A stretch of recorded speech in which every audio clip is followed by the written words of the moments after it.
Steve Harvey broke down after a veteran collapsed on stage. A shocking moment that revealed the true character behind the famous smile.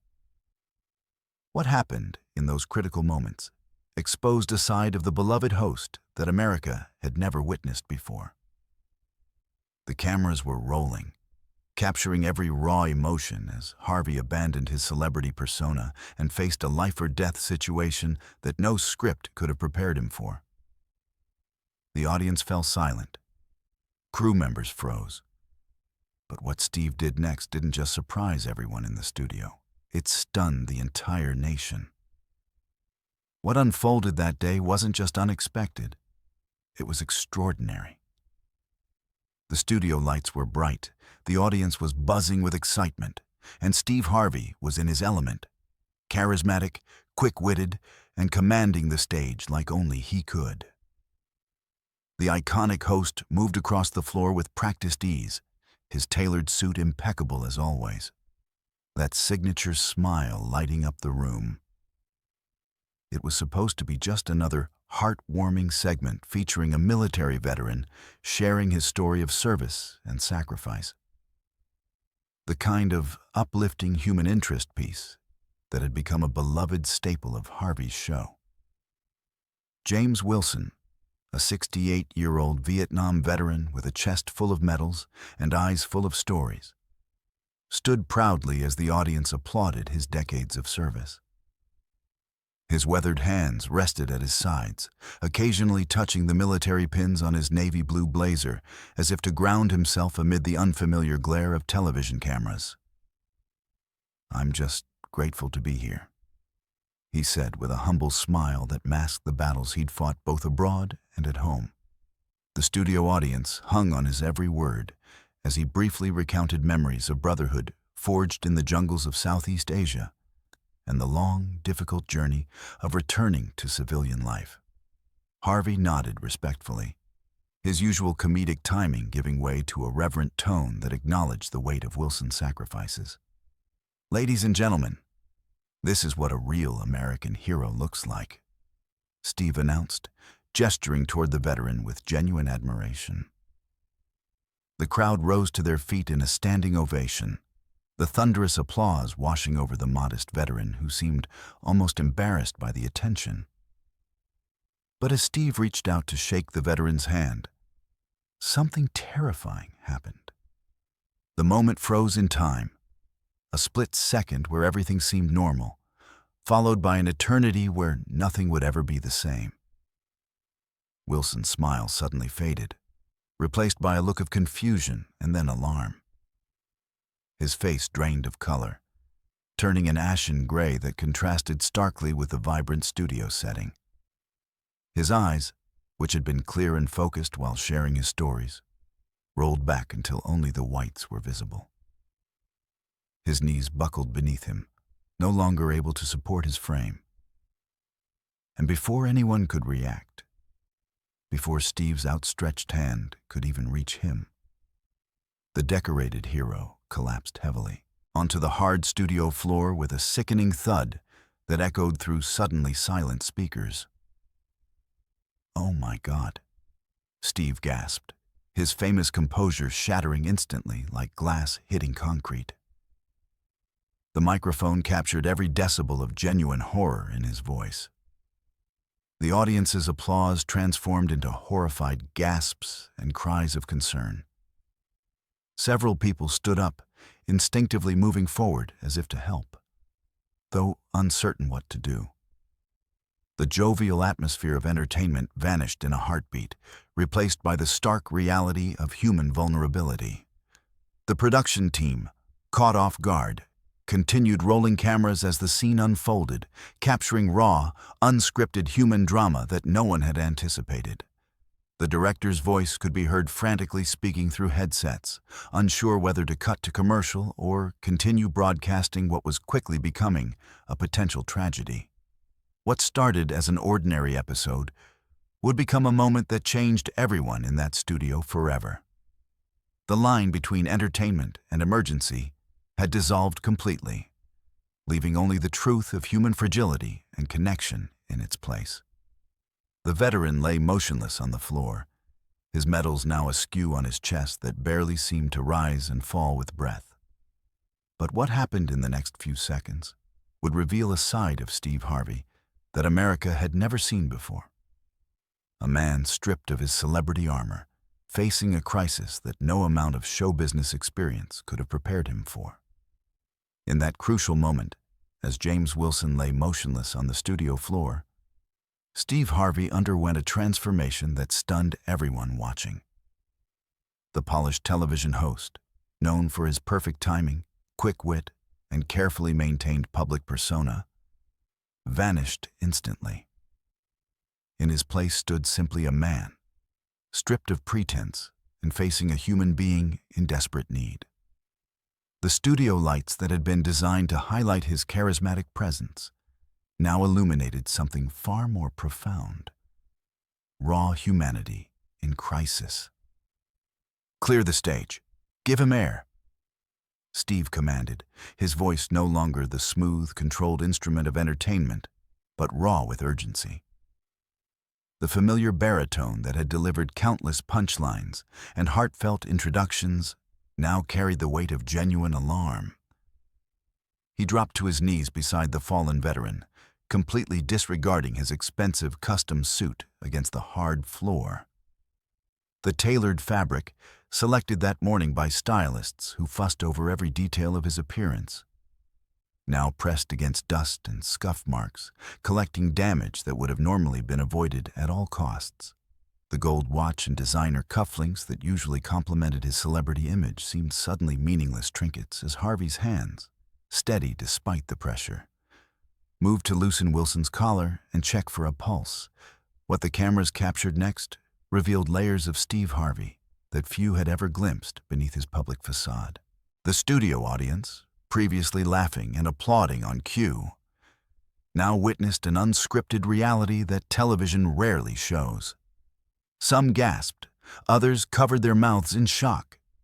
A few began to pray audibly, creating a soundtrack of genuine human concern rather than the manufactured reactions of entertainment. And at the center of it all was Harvey, his famous mustache no longer framing a smile, but set in grim determination. The son of a coal miner who had once been homeless, living in his car while struggling to make it. That Steve Harvey emerged in full force. The man who had known hardship, who understood struggle, who recognized the fragility of life because he had seen its darkest edges. That was who knelt beside James Wilson now. The decades of carefully constructed celebrity seemed to peel away, revealing the essence of a man formed not in television studios, but in the crucible of real-life challenges. "My daddy was a coal miner," Harvey would later explain in a tearful interview with Anderson Cooper. "He worked in those dark tunnels where men depended on each other every single day. He taught me that when a man goes down, you don't stand around waiting for someone else to help. You move, you act. Because sometimes seconds make all the difference." And move he did, with the decisive authority of someone who understood that seconds matter, who had learned from life rather than acting classes how to respond when genuine crisis struck. The production team, initially frozen in shock, scrambled to respond to Harvey's shouted instructions. Junior staff members stood paralyzed, clipboards clutched to their chests, while more experienced producers attempted to regain control of a situation that had spiraled far beyond the boundaries of their carefully planned show format. "Call 911, now," he ordered, not looking up from Wilson, whose face had taken on an alarming bluish tint. A production assistant fumbled with a phone while another ran to retrieve the studio's emergency medical kit, her heels clicking frantically across the polished floor. "Someone get water and find out if there's a doctor in the audience," Harvey continued, his celebrity status now transformed into leadership. 3 audience members, a retired nurse, an off-duty paramedic, and a medical student, rushed forward in response, creating an impromptu emergency response team that nobody could have scripted. The audience, usually entertained by Harvey's comedic timing, now witnessed his timing in a life-or-death situation, and it was flawless. He positioned Wilson properly, monitored his breathing, and kept talking to him in a steady, calm voice that belied the fear evident in his eyes. Sweat beaded on his forehead, catching the studio lights and glistening as he worked.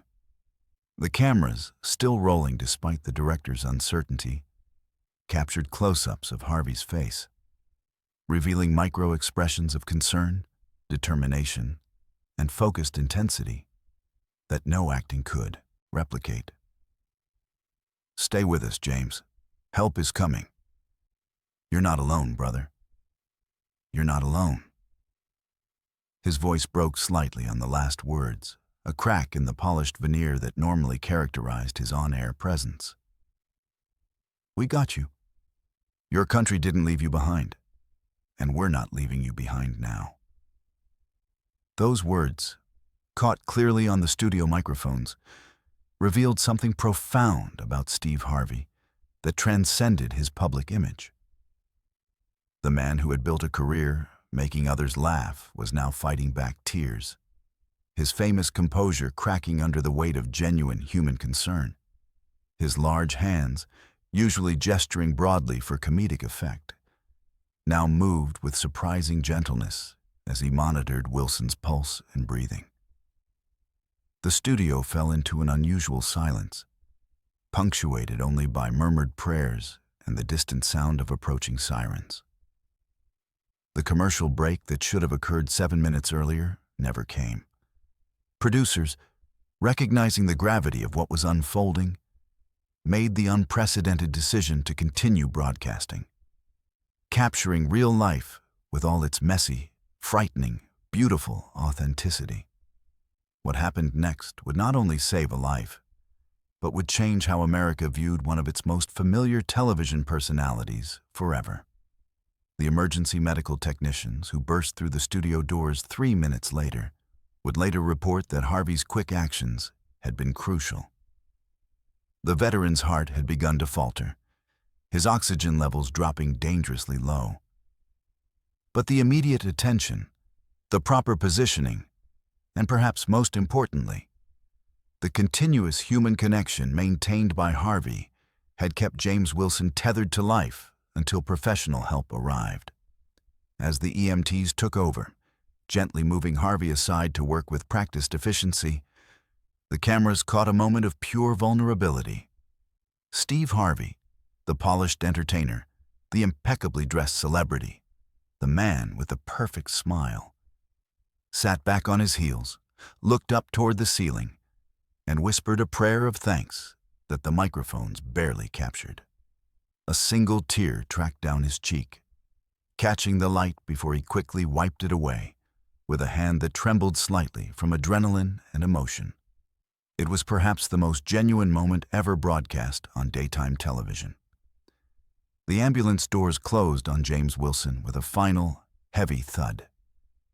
The flashing red and blue lights cast eerie shadows across the studio parking lot where a crowd had gathered.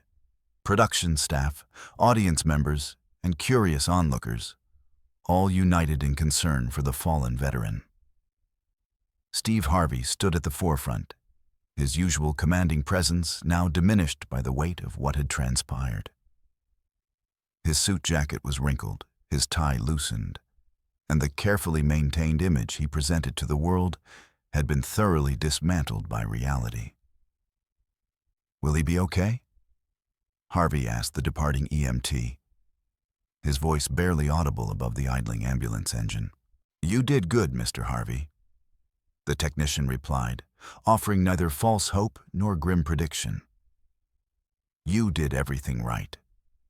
Now we'll do our part." As the ambulance pulled away, Harvey remained motionless, watching until the flashing lights disappeared around the corner. Only then did he seem to become aware of the cameras still trained on him, the audience members still watching, the show that was technically still in progress despite having veered drastically off script. Back inside, the studio felt different. The lights seemed too bright, the set too artificial, the applause signs too trivial. The audience, still in their seats, spoke in hushed tones. Many were crying. Some were on their phones, already sharing what they had witnessed. The production team huddled in corners, unsure how to proceed with a show that had transcended entertainment and ventured into raw human experience. Harvey walked slowly back to center stage, each step deliberate, as if he were reassessing his relationship with this familiar space. When he finally spoke into his microphone, his voice carried none of its usual performative quality. "Ladies and gentlemen," he began, then stopped, clearing his throat. "I don't know what to say right now. I've been doing this a long time, and I've never—" He paused again, collecting himself. What we just experienced together wasn't part of any show. That was life. Real life, happening right in front of us. The audience responded with soft murmurs of agreement and spontaneous applause that felt more like solidarity than entertainment. "I think," Harvey continued, "that we should end today's taping. I don't feel right going back to jokes and games after what we just witnessed. But before you go, I'd like to ask all of you to take a moment and send your thoughts, your prayers, your energy, whatever you believe in, toward James Wilson and his family." The studio fell silent as cameras panned across faces now united in reflection rather than entertainment. It was a television moment unlike any other. Genuine, unplanned, and profoundly human. Later that evening, as news of the incident spread across social media and news outlets, the public would see a different side of Steve Harvey. The carefully edited clips that usually showcased his humor were replaced by raw footage of a man responding to crisis with compassion and decisive action. But for Harvey himself, alone in his dressing room after the audience had departed, the experience had triggered something deeper, a reckoning with his own life, his public persona, and the unexpected path that had led him to this moment. 3 days after the incident, Steve Harvey sat alone in his spacious home office, surrounded by the trappings of his success, awards lined up on polished shelves, framed magazine covers featuring his smiling face, contracts for shows and endorsements stacked neatly on an expensive mahogany desk. The morning sun filtered through floor-to-ceiling windows, illuminating a space designed to celebrate achievement. Yet Harvey barely noticed any of it. His attention was fixed on a small television screen where footage of James Wilson's collapse played on a continuous loop across news channels and social media. CNN, Fox, MSNBC, all had picked up the story, analyzing it from every angle, dissecting Harvey's response, speculating about Wilson's condition. The phrase, "heroic response," appeared in crawling headlines beneath his own image, an adjective he found uncomfortable and undeserved. "Heroic?" he murmured to himself, shaking his head. "I just did what anyone would do." But that wasn't entirely true, and Harvey knew it. Not everyone would have known what to do in that moment. Not everyone would have maintained composure while taking action.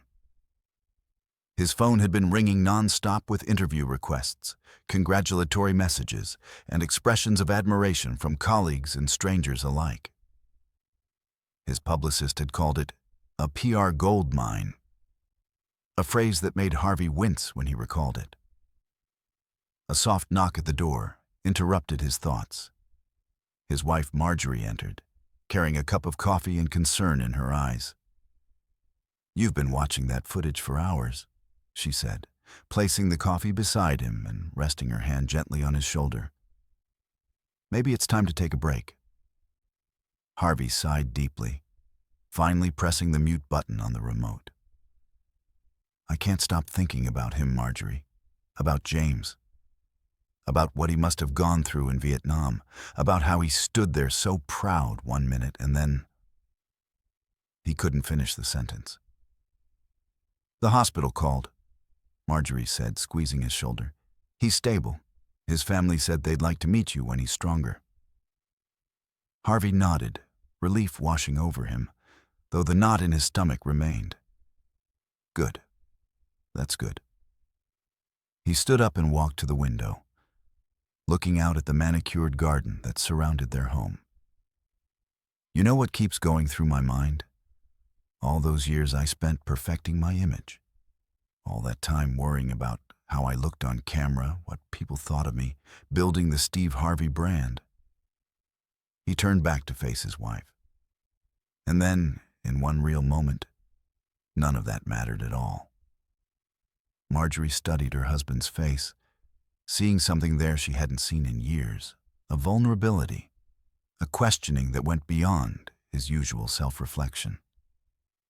"I've been thinking," Harvey continued, moving back to his desk and picking up a leather-bound journal he'd been writing in. "About my platform, about responsibility, about what matters." He opened the journal, revealing pages of handwritten notes. "I've built this career telling jokes, giving advice, entertaining people. And I love that. I do. But what if there's more? What if I'm supposed to be doing more?" "What are you thinking?" Marjorie asked, sensing the weight of his contemplation. Harvey turned to a specific page in his journal. "I want to start a foundation for veterans, not just any foundation, something real. Something that addresses the health issues that nearly took James from us right there on my stage. Something that makes sure veterans get the medical care they need, the monitoring they deserve." As he spoke, his voice gained strength, the uncertainty giving way to conviction. This wasn't the polished television host speaking, nor was it the carefully crafted public persona. This was the real Steve Harvey, the man who had knelt beside James Wilson, the man who understood what it meant to struggle and survive. "I've been given this platform for a reason," he continued. "Maybe this is it. Maybe this is the real work I'm supposed to be doing." Marjorie smiled, recognizing the determination in her husband's eyes. The same look he'd had when he decided to rebuild his life after homelessness, when he committed to transforming his career from stand-up comedy to multimedia empire. "You know what this means, don't you?" she asked. "This isn't going to be easy. This is going to change things." Harvey nodded, already reaching for his phone. "I know, and I'm ready for that change." As he began making calls to his lawyer, his business manager, his team, Harvey felt a clarity he hadn't experienced in years.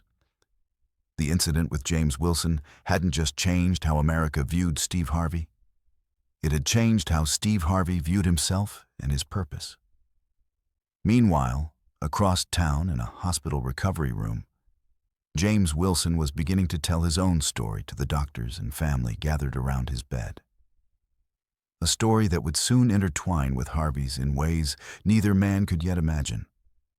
The hospital corridor smelled of antiseptic and fresh flowers, an odd combination that seemed fitting for a place balanced between clinical necessity and human comfort. Steve Harvey walked slowly, his footsteps echoing against the polished floor, a bouquet of sunflowers gripped perhaps too tightly in his hand. He had deliberately come without cameras, without publicity, without the entourage that typically surrounded him. Today was not about Steve Harvey the celebrity.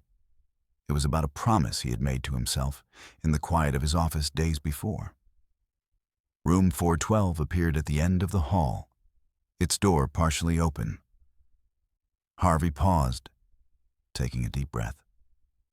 He had faced audiences of thousands, negotiated million-dollar contracts, and navigated the treacherous waters of Hollywood for decades. Yet somehow, this simple visit to one man made his heart race with an unfamiliar nervousness.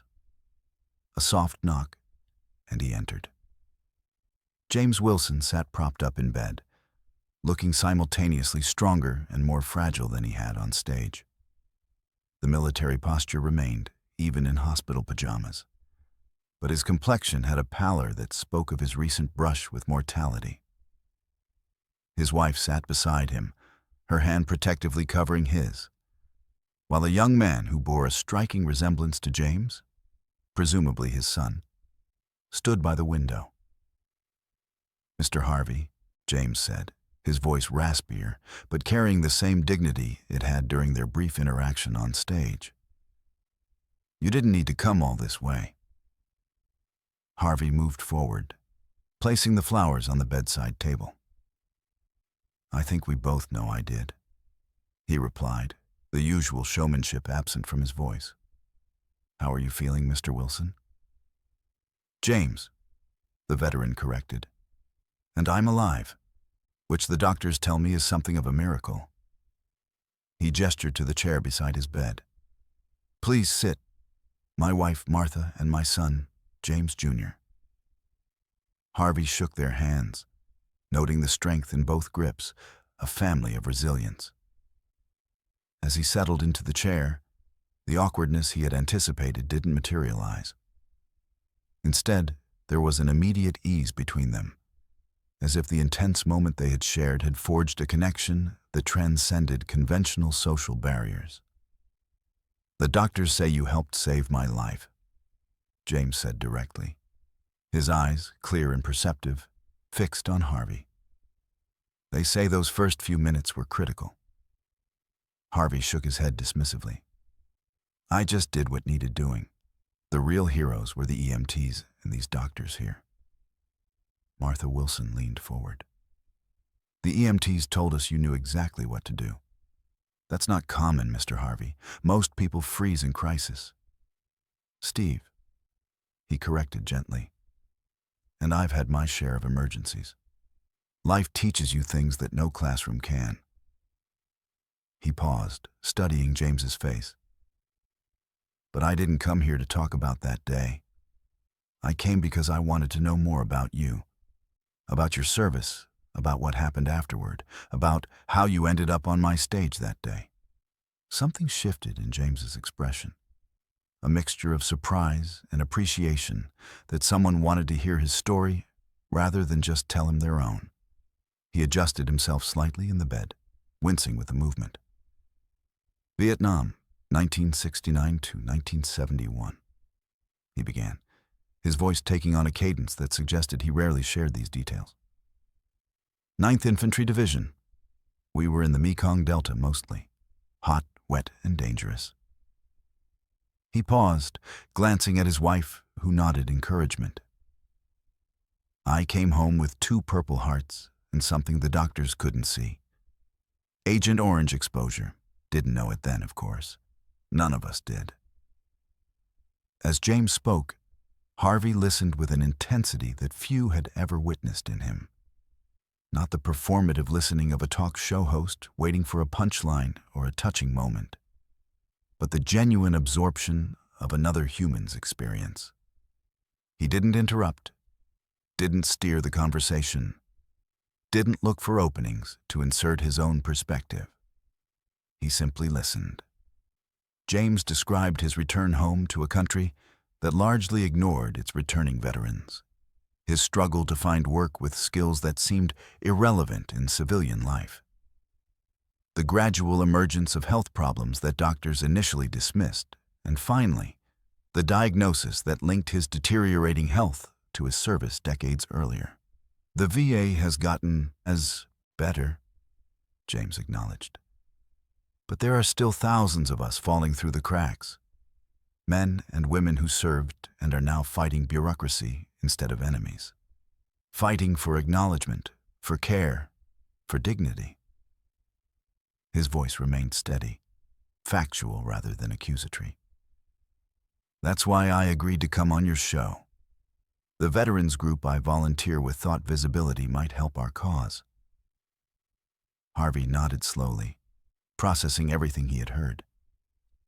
The story was both unique to James and tragically common among veterans. A narrative of service, sacrifice, and subsequent struggle that repeated itself across generations of military personnel.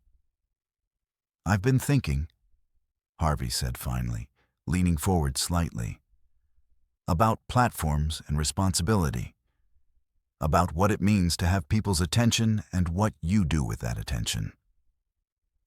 He met James's gaze directly. "I want to help, not just with a donation or a special episode, though those things matter. I'm talking about something sustained, something that makes a real difference." James Jr. stepped forward from his position by the window. "With all due respect, Mr. Harvey, my father and his friends have heard promises before. From politicians, from celebrities, from people with good intentions who move on to the next cause when the cameras stop rolling." Harvey didn't flinch at the challenge. Instead, he nodded. "You're right to be skeptical. Words are easy. Action is what counts." He reached into his jacket and pulled out a folder, handing it to James. "This is the preliminary paperwork for a foundation I'm establishing. The James Wilson Veterans Health Initiative. I've already committed $5 million of my own money to start, and I've got commitments from 3 other major donors."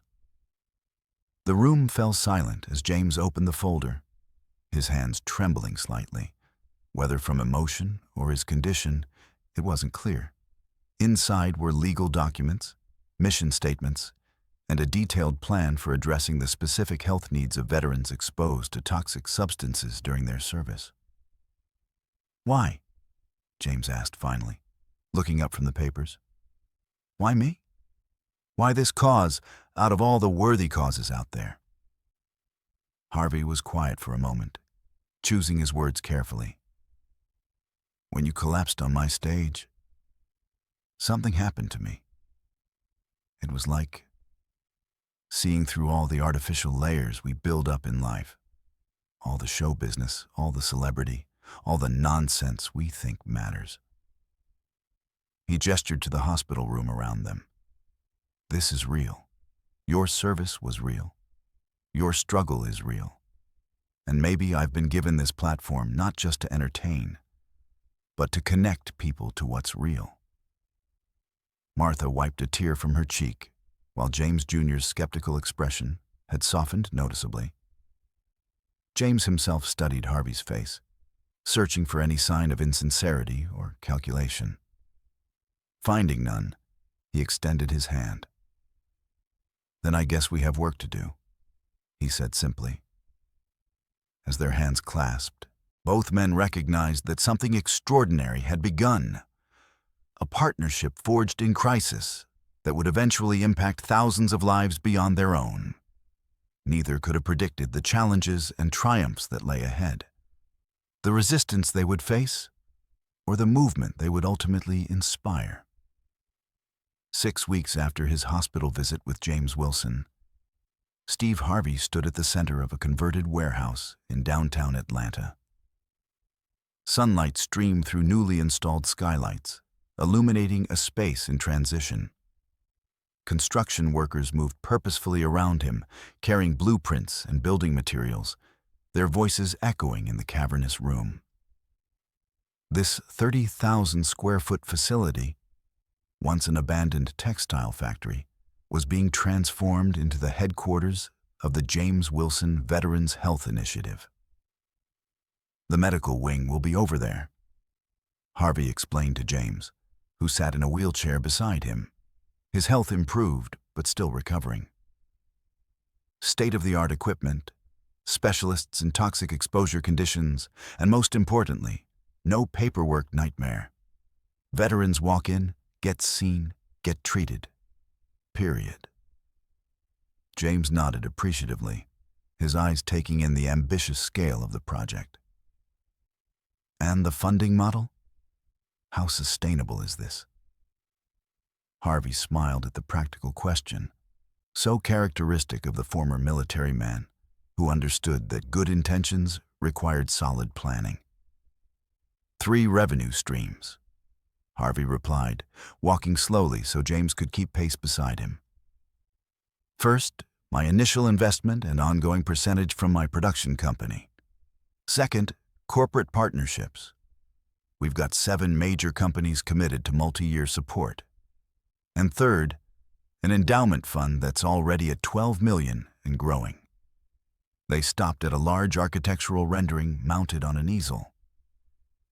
The detailed illustration showed not just a medical facility, but a comprehensive community center with areas labeled legal aid, housing assistance, family support, and career transition.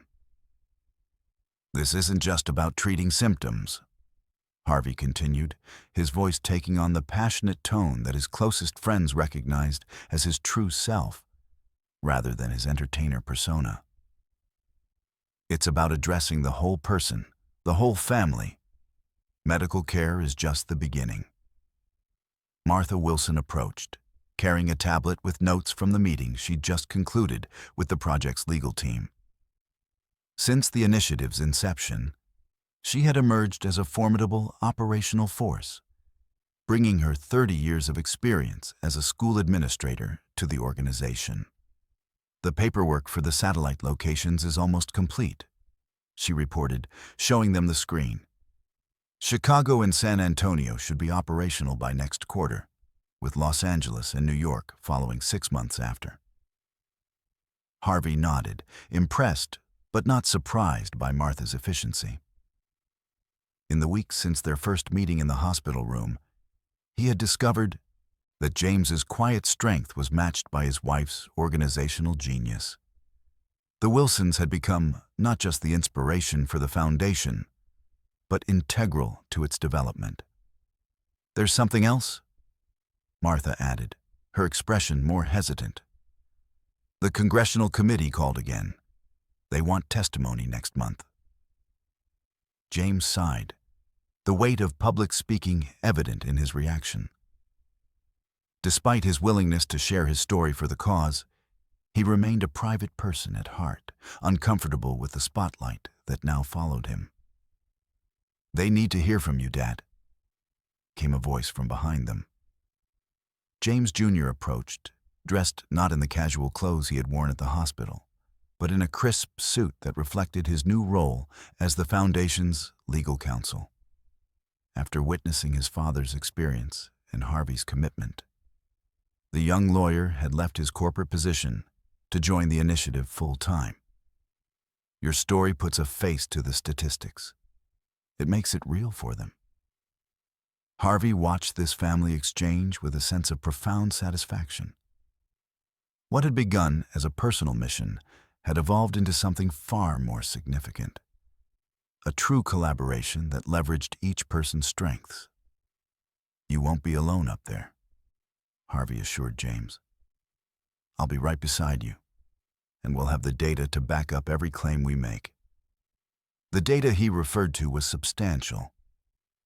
In the weeks following the incident on his show, Harvey had quietly funded a comprehensive research study on toxic exposure among veterans, engaging top epidemiologists and medical researchers. The preliminary findings were alarming, revealing patterns of illness that crossed generational lines and suggested far wider impact than previously acknowledged. "Speaking of data," said a new voice as Dr. Eleanor Chen joined their circle. The renowned environmental medicine specialist had been one of Harvey's most significant recruits to the initiative. "The latest results from our screening program just came in." She opened her laptop, showing them charts and graphs that told a sobering story of widespread health issues among veterans who had served in areas with known toxic exposures. 300 veterans screened in the pilot program, Dr. Chen explained. 72% showing symptoms consistent with toxic exposure, but less than 20% had received appropriate care through existing channels. James shook his head, the statistics confirming what he had experienced personally and heard from countless fellow veterans. And these are just the ones who came forward. For every veteran who seeks help, there are 5 who suffer in silence. Which is why the outreach component is so critical. Harvey added, guiding the group toward another area of the warehouse where a media studio was being constructed. Education, awareness, destigmatization. We need veterans to know they're not alone, and that seeking help isn't weakness. It's their right. The studio would serve multiple purposes: producing educational content, recording testimonials from veterans, and creating compelling media packages for lawmakers and corporate partners. Harvey understood the power of storytelling, not just as entertainment, but as a tool for social change. As they toured the rest of the facility, the conversation shifted to upcoming milestones and challenges. The initiative was growing faster than anyone had anticipated, bringing both opportunities and complications. Corporate partners wanted more public recognition. Politicians were beginning to take notice, some supportive and others skeptical. Medical professionals were reaching out, offering services and seeking involvement. It's becoming a movement, James observed quietly as they completed their tour, returning to the central area where architectural plans were spread across a makeshift table. Bigger than any of us imagined. Harvey nodded, both proud and humbled by the rapid evolution of what had begun as a personal response to a crisis. That's how real change happens. It starts with one story, your story, and then others recognize themselves in it. They add their voices, their experiences, their expertise. Martha checked her watch. The film crew will be here in an hour for the documentary interview. The documentary was another unexpected development. A major streaming service had approached them about chronicling the Foundation's first year. Initially reluctant to add a media dimension that might distract from the work, Harvey and the Wilsons had eventually recognized the documentary's potential to amplify their message. "Are you ready for that?" Harvey asked James, respecting the veteran's ongoing discomfort with publicity. James straightened in his wheelchair, the military bearing still evident despite his health challenges. Ready or not, it needs to be done. These stories need to be told. He looked around at the bustling construction site, the physical manifestation of a vision that had emerged from his personal crisis. I never imagined my collapse would lead to all this. Sometimes I wonder why it had to happen that way. Harvey placed a hand on James's shoulder. I've learned something in my life, James. Sometimes our greatest contributions come not from our moments of strength, but from our moments of vulnerability. When you collapsed on my stage, you did more for your fellow veterans than decades of standing strong ever could. As the afternoon sun cast long shadows through the warehouse, the small group stood together in a moment of quiet reflection. A talk show host, a veteran, and their growing circle of allies, united by purpose and the understanding that what they were building would outlast them all. The James Wilson Veterans Health Initiative had begun as a response to a single dramatic moment, but it was evolving into something that would touch thousands of lives for generations to come.